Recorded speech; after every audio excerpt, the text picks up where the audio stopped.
आप सभी के अंदर विराजमान परमात्मा को मैं प्रणाम करता हूँ। मेरा प्रणाम स्वीकार करें। आज का हमारा जो विषय है 16 कलाओं का ज्ञान और विज्ञान।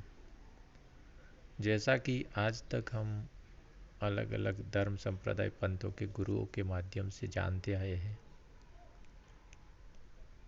तो 16 कलाएं, कोई चंद्र की 16 कलाएं बताता है, तो कोई संगीत वाद्य की कलाएं बताता है, कोई विद्याओं को कलाएं बताता है।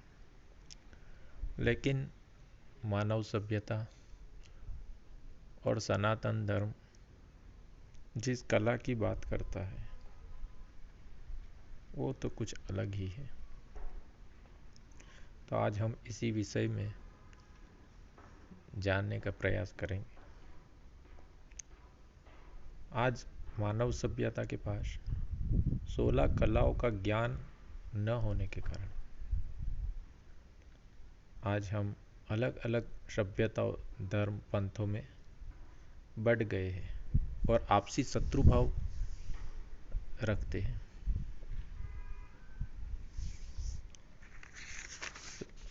सर्वप्रथम जब बुद्ध भगवान आए तो उन्होंने 10वीं कला का ज्ञान दिया था।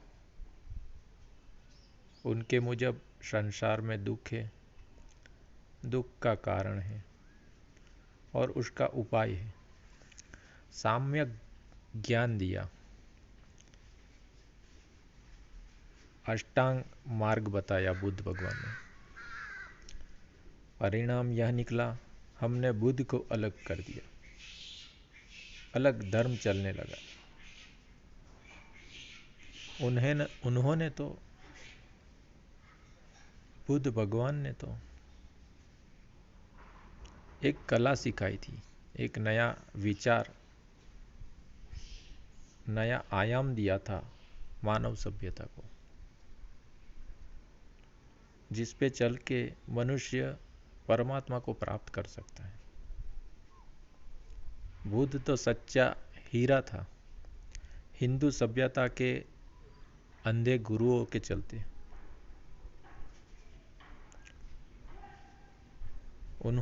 उनको बुद्ध भगवान को विष्णु भगवान का अवतार तो बताया, पर उन्हें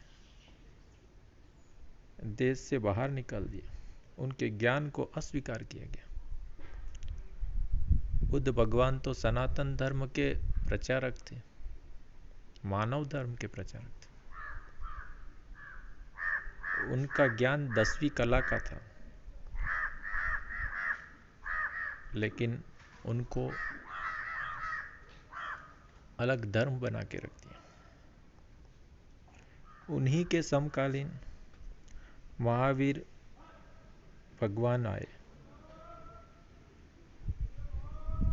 उन्होंने दुखों से बचने, अहिंसा, परमो धर्म की 11वीं कला का ज्ञान दिया।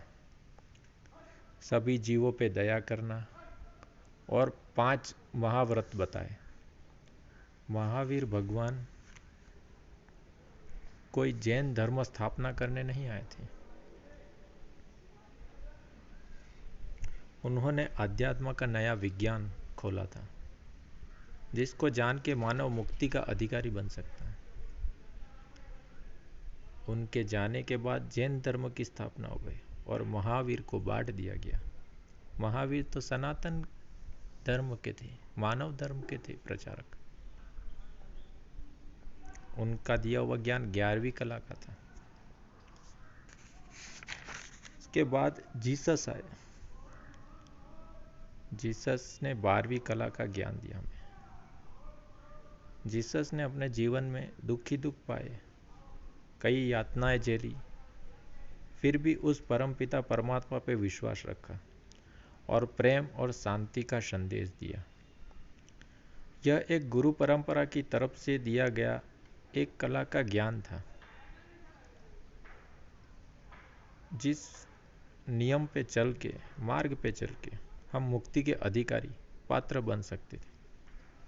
जीसस की सिखाई हुई कला को ईसाई नाम दे दिया गया, अपना नया धर्म बना लिया।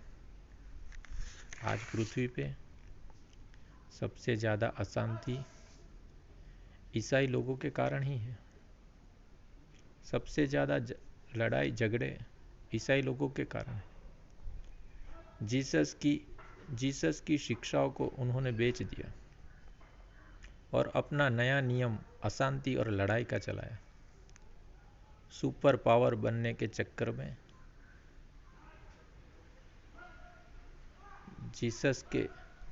जीसस ने तो लोगों के दिल जीते और इन्होंने जमीन के टुकड़ों।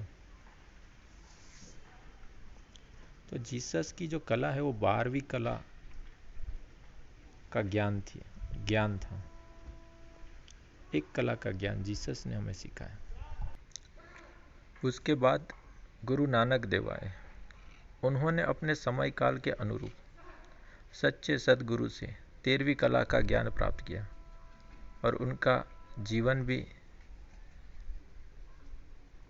उसी में बीता। 13 गुरु नानक ने सिमरन और सेवा का ज्ञान दिया, ओमकार सतनाम का ज्ञान दिया। हम हमेशा गुरु नानक के 13 का मतलब देना या सदगुरु भगवान से संबंधित निकालते रहे और गुरु नानक देव का 13 कला का ज्ञान जो सभी सभ्यता धर्म के लिए था, उसे हम लोगों ने बांट दिया। नानक देव की कला का ज्ञान आज सिख संप्रदाय बनकर रह गया। हालांकि गुरु ग्रंथ साहिब आज भी मौजूद है। जो ज्ञान सभी मानव का कल्याण कर सकता है, सहयोगी बन सकता है, वह ज्ञान आज सिख धर्म की दीवारों में चुनवा दिया गया। ऐसे ही कबीर साहब आए। कबीर साहब ने अपने समय काल के अनुरूप 14वीं कला का ज्ञान दिया। कबीर साहब की साधना तत् की थी। तत् एक संस्कृत शब्द है जिसका मतलब ततानी होता है। तत् का मतलब होता है उंगली निर्देश करना। उस परमपिता परमात्मा की ओर उंगली निर्देश करते हैं। कबीर साहब उस सत्य की और अपना संकेत उंगली निर्देश कर रहे, जो वर्णन शब्दों में नहीं किया जा सकता। कबीर साहब में उस सत्य को जो घट घट में बसा है, जो राम सब में रम रहा है, उस परम सत्य को राम कह के संबोधित किया। कबीर साहब अपनी 14 कला में ब्रह्मा विष्णु महेश की बात नहीं करते। वह सतलोक की और उंगली निर्देश करते हैं कि वह एक जगत में सत्य है। हमने कबीर साहब की 14 कला का जो ज्ञान था, जो सदगुरु ने आत्म कल्याण के लिए दिया था, उसे हमने कबीर पंथ के रूप में कबीर के चदरिया में बांध दिया। तो कबीर पंथ आज समाज से अलग थलग हो गया। कबीर साहब जानते थे अंधे गुरुओं के बारे में, इसलिए उन्होंने मुक्ति का मंत्र सबको नहीं दिया। वास्तव में सदगुरु के अनुमति ना होने के कारण यह मंत्र गुप्त रखा गया। वर्तमान में ये मंत्र हमारे पास सुलभ है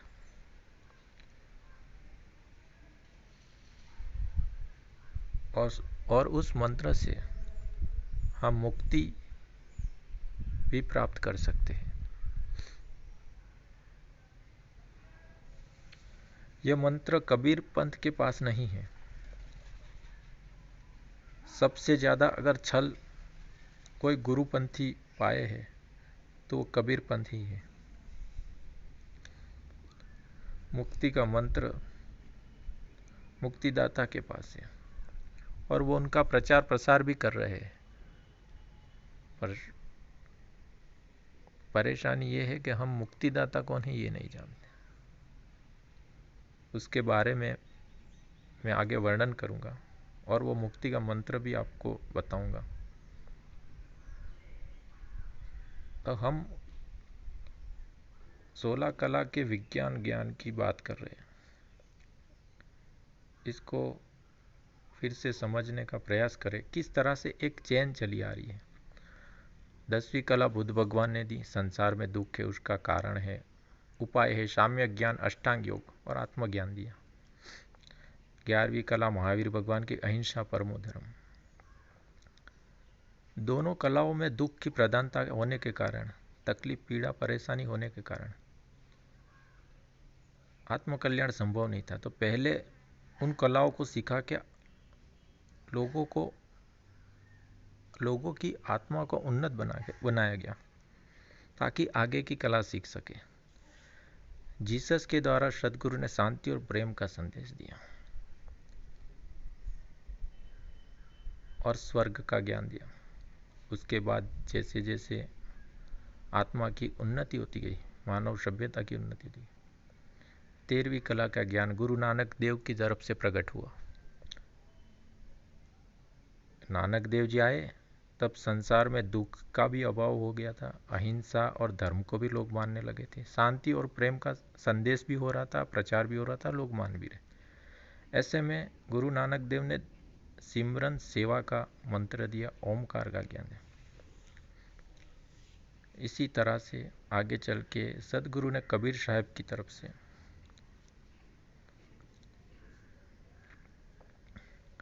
तत्व का ज्ञान दिया, सतलोक की बात कही।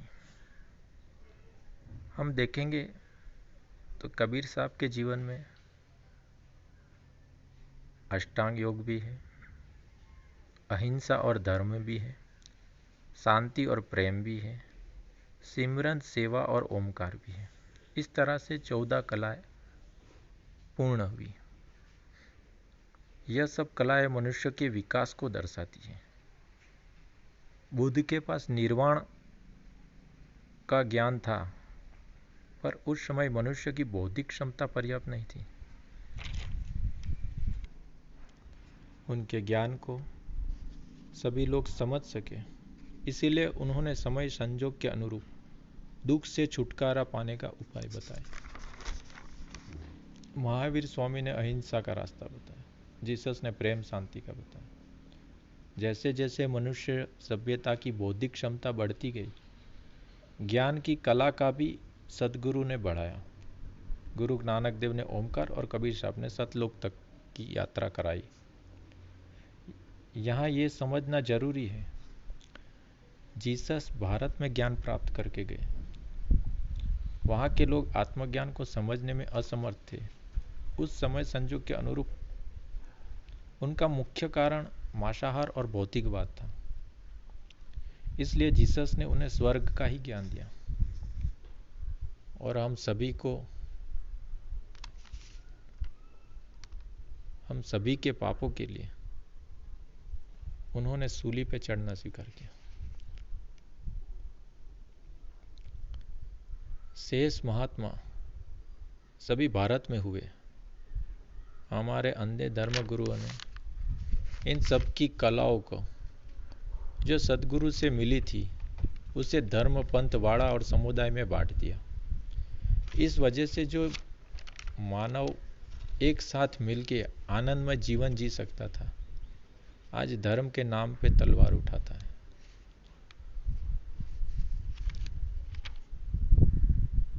अभी तक तो हमने 14 कला का ज्ञान जाना। इसके बाद 2 कला और शेष रह जाती, 15वीं कला और 16वीं कला, जो मानव सभ्यता का सीखना अनिवार्य है। यह ज्ञान 16 कला का ज्ञान होना अनिवार्य है। 16 कला आपकी पात्रता है भगवान बनने की। आपके हमारे कई जन्म हुए हैं और हमने कई कलाएं सीखी भी है। यह सभी कला और पुण्य के फल स्वरूप हम मनुष्य का आत्म कल्याण होता है और न्याय के दिनों में यह निर्णय किया जाता है कि आत्मा की क्या गति होगी, क्या वो सतयुग में प्रवेश करेगा या नहीं। अब यह प्रश्न उठता है, 14 कला का ज्ञान इस वक्त धरती पे मौजूद है, तो 15वीं कला और 16वीं कला कौन सिखाएगा। मैं आपको बताना चाहूँगा, 16वीं कला से पहले 15वीं कला second coming Jesus, mehndi, siren और तोमर आके सिखाएंगे, जो कि सत्य का ज्ञान देंगे, क्योंकि ईश्वर से पहले सत्य का ज्ञान होना अनिवार्य है। सत्य का ज्ञान आए बगैर, जीवन में सत्य का ज्ञान आए बगैर ईश्वर से मिलना संभव नहीं है। और 16वीं कला का ज्ञान सच्चे सदगुरु देंगे, जो कि मुक्तिदाता होंगे। यहाँ पे एक बात समझनी अनिवार्य है, लक्ष्य मनुष्य का अगर ईश्वर प्राप्ति है, चाहे साकार हो निराकार हो, दोनों परिस्थिति में सदगुरु का होना अनिवार्य है। बिन गुरु भवनिधि तरहि न कोई, जो बिरंची शंकर सम होई। ब्रह्मा और शिव जी के समान गुण वाले व्यक्ति भी बिना गुरु के मुक्त नहीं हो सकते। ऐसे में 16वीं कला का ज्ञान सदगुरु ही दे सकते हैं, हमें सच्चे सदगुरु दे सकते हैं। और ये मंत्र, मुक्ति का मंत्र, सच्चे सदगुरु से ही हमें प्राप्त होगा। क्योंकि पारस तो लोहे को सोना बनाता है, मगर सदगुरु और भगवान तो जिसे मिलते उसे अपने समान बना लेते, अपना रूप देते थे। इस तरह से मानव सभ्यता की 16 कलाएं पूर्ण होती हैं। सच्चे सदगुरु, मुक्तिदाता और उनका मुक्ति का मंत्र मैं आगे बताऊंगा वीडियो में। तो हम तैयार रहे नर से नारायण बनने के लिए, जीव से शिव बनने के लिए, मसीह से ईसा मसीह बनने के लिए, गौतम से बुद्ध बनने के लिए। वक्त अब आ गया है, अभी नहीं तो कभी नहीं। अपना कीमती समय सत्य और धर्म के मार्ग पे चलने में लगाए। सभी का आत्म कल्याण हो, मंगल हो, ऐसी कामना करता हूँ। आप सभी के अंदर विराजमान परमात्मा को मैं प्रणाम करता हूँ। मेरा प्रणाम स्वीकार करें। जय जीव।